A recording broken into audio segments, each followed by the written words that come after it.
Hey, it's good to be here. It's really great for me to get to learn something when I come to these things. To hear, where everyone's head's at in the new figures, because then I can go back and report this to my audiences. And likewise, I like to come here to talk to you guys to report what I see out on the road, because for 25 years, I've been touring every corner of the U.S., and that gives me a little different perspective than some people, just because it's been so long and every night, I'm not an artist that's really driven by hits. I don't have a lot of radio hits. I've got like 3 of them, and I sort of spread them out across the set. But I sort of have a new hit, which is when I talk about the NEA to my audiences. It's actually one of the bigger applause of the night, so I time it out between the hits.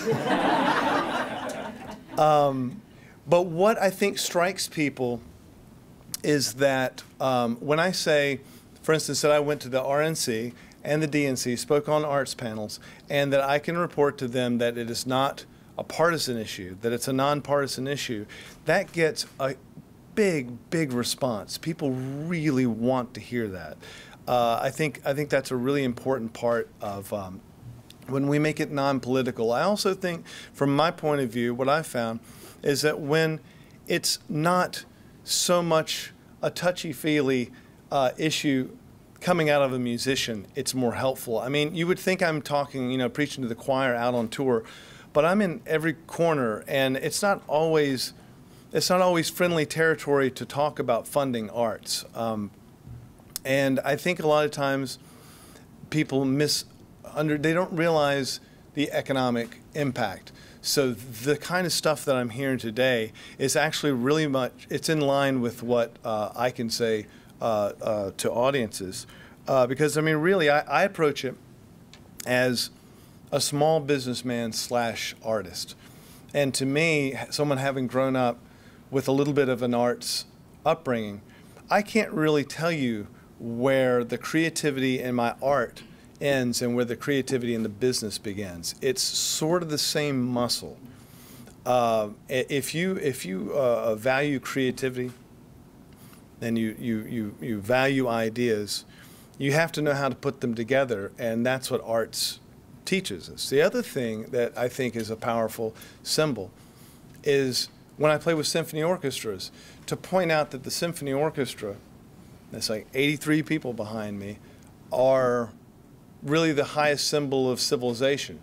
This is, when I grew up playing in orchestras, I had the understanding that people could work together towards something bigger than themselves. And you don't know what comes first, the symbol or the concept or the reality, but you know that when you see the symphony orchestra, when it starts to wane, you can bet that that is a sign for civilization as well. And symbolism is really important, especially in my gig. The other thing is I'm playing at theaters. So many of them, and I've seen this over my 2.5 decades of touring, where you go into a section of town and you play a crappy-ass little bar. And the town didn't look so good 25 years ago. Now there's a refurbished old theater where they've brought the arts into the middle of town, and you watch time and again these parts of town start to revitalize. So, what you were saying about the impact in terms of numbers, I can see in evidence, and I can point that out to the audience. I can say, look, there's 2 cafes on either side of this just clinging to this theater, and now they're booming, and we have a little economy in the middle of town. Because if I were to say as a musician that music was all about notes, that would be about as accurate as saying that economics and business was all about numbers. And that measures. But really, interest, in my experience as a small businessman, is what drives economy. You have to be interested to spend money. And arts drives interest, which drives the economy. And I think that when it's, for me as a musician, I'm finding I've become more and more emboldened to actually talk about the arts and the value of it, because I think over my lifetime we got beaten up pretty badly for even saying the words arts, like it was something that was spending. Now I learned from the cats at the RNC and mayors, you say investment. It's an investment, and as we hear, it's a good one. And I tell my audiences, if we've just elected, and this is fine, to run the country as if it's a business, let's run it like a good business. And a good business invests properly, and people understand that, rather than if I say, it makes me feel good. Yeah, it makes everybody feel good. But it hasn't been effective for me to say that. It's been more effective for me to stand up in the audience and say, I'm a small business owner. I didn't get a big loan. My father didn't give me $1 million. I can't go bankrupt over and over again. I had to go out and work on a budget with fumes. And actually, most musicians and most artists are very pragmatic business people. You have to be able to do it on nothing. We didn't inherit this. What I did inherit was the generation before me thought to value the arts, and so I grew up with that. And so to me, the reason I do this, and the reason I'm inspired to come and hear everyone here talk and learn something, is because I feel like it's coming back. Over the last 25 years in my career, I think we're coming back, and I think that what we inherited with the NEA, I got on buses when I was a kid and got to go see museums. I couldn't have, my parents weren't going to be able to afford to do this sorts of things, and I got to play in a youth orchestra, all that stuff.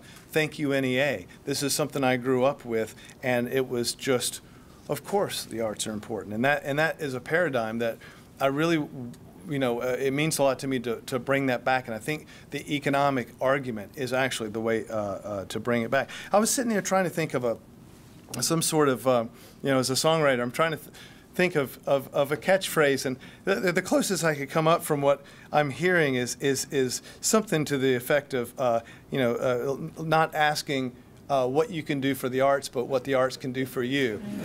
That's what we're doing. We're not asking for a handout. It's real important, I think, to let people know that, because people feel like it is a handout. So what we want to put arts to work is actually what we want to do. It should be driving.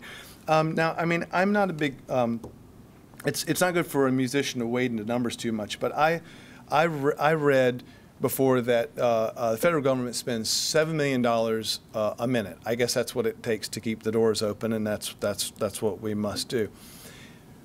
That means that in 20 minutes, by my math, we've paid for the NEA on the whole damn year. So 20 minutes, and then you don't spend again for the whole year. For something that drives the economy like what we're seeing, even symbolically, that ain't enough to me. That doesn't make sense. I think we should just turn it to 40 minutes. I really think it should be 40 minutes on the budget. That's what it should be, because that's twice, which sounds like a lot. But, you count out the rest of the year, and you don't remember that 40 minutes. And all these downtowns that I'm seeing that are revitalized get so much out of that. How much will we get for putting twice as much in it?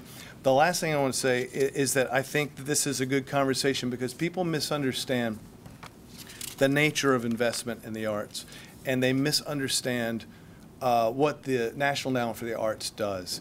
And I think what a lot of people in the middle of the country feel like is that there's some committee that is deciding what's good art and what's bad art, and they've decided to spend money on it, when actually it's leveraging private money and individual money and people inspired to invest in the arts in the community, that the NEA itself is not doing all that. They're actually leveraging it.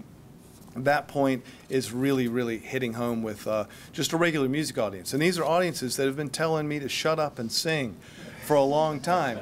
So it's really encouraging that they're listening, and how much, yeah, that's so 2005. So anyway, that's my report back to you, and thanks for giving me the opportunity to say that, and teaching me so I can go out and tell people this out in rock and roll world. Thank you.